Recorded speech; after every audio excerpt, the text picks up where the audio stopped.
I've made no secret in the past that our family vehicle is a Mitsubishi Montero Sport GT. In fact, we even have a video about it, even explaining why we chose the color silver. So when it came to reviewing the latest model, everyone in the office kept their opinion because they wanted me to answer two simple questions. Number one is if it's actually worth the extra 200,000 Philippine pesos more than what we paid for back in 2019. And number two, would we actually get one now, this 2021 model, even at this price? Interesting.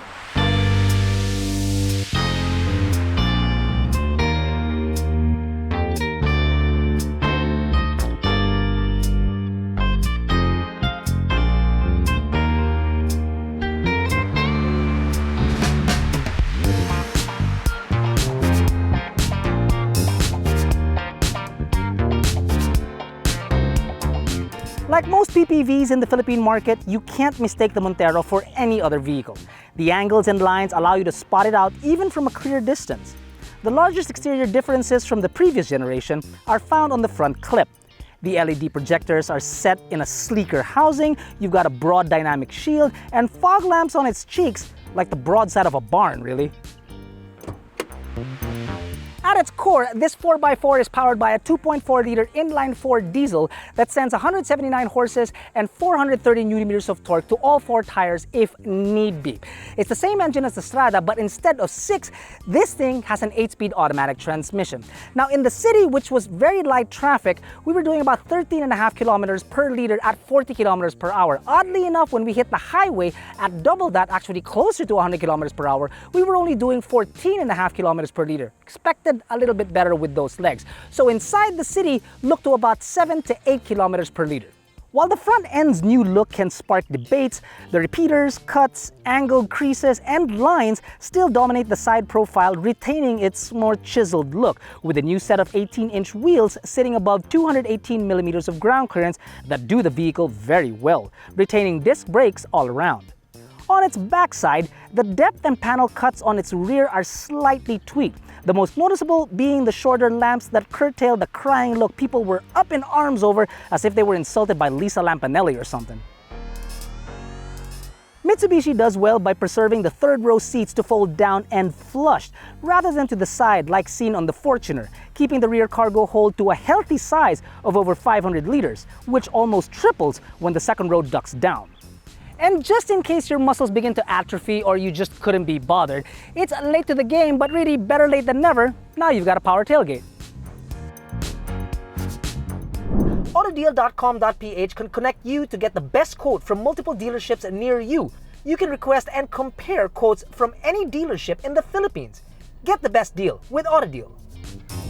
Third row comfort for smaller passengers is acceptable. You've got 2 cubbies and air vents for comfort. Better than most in this category, but if this is a major selling point, you might be better off in a CX-8 or 9 for that matter. We've also got videos on those cars as well. Passenger space and comfort in the second row is ample. Head and legroom can easily accommodate much taller passengers as you'd expect from a midsize SUV. And amenities include air controls up on top, an armrest with cup holders in the center, 2 USB charging ports, and a 220-volt wall socket perfect for magic margaritas. What do you mean, no ice? Sorry, man. But magic margaritas, I just got this.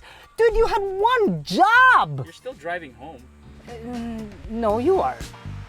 The overall look and feel of the front cabin is almost identical to the previous generation. Now this is the 4x4 GT, so Mitsubishi put leather as far as they could stretch. Otherwise, soft touch plastics where they couldn't.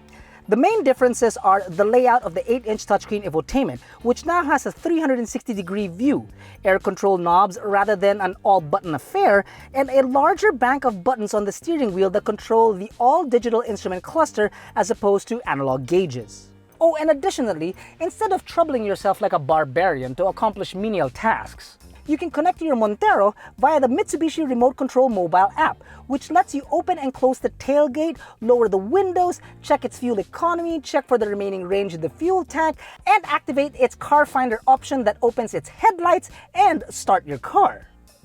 You start your car with a key? Whew, how revolting. Obunga bunga.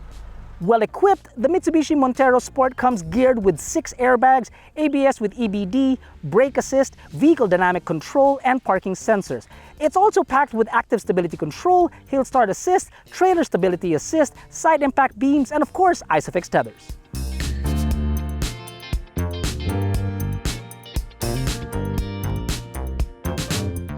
You'll easily understand that yes, this is a diesel engine, but it's still a ladder frame. It's not a crossover, so its durability is apparent on unforgiving roads.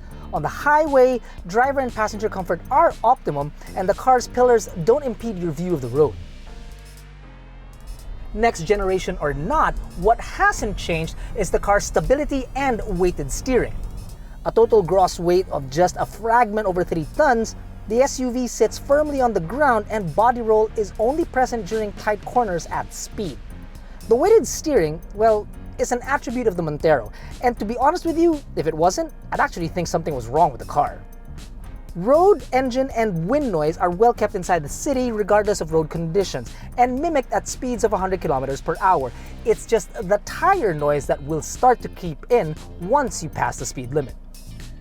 It does get going pretty quickly, but if you're looking for the power that will knock your head back into the headrest, that's not going to be apparent till you hit about 2,500 to 3,000 RPM, which is actually close already to the red line. Not necessarily a disadvantage, because all that means is as you get going through the 8 gears no less, your progression to higher speeds is actually very, very smooth, and it's really as satisfying as, say, a magic margarita. If we had one. One job, Jack. You had one job. Hi.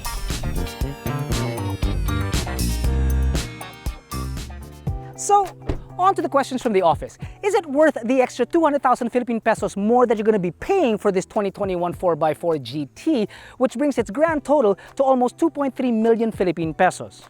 For real? I'm a cheap bastard, so I'm going to say no. Even if it's neither the most affordable nor the most expensive in its segment. And second, would we get one now, even at this price? To quote my wife, totes my goats.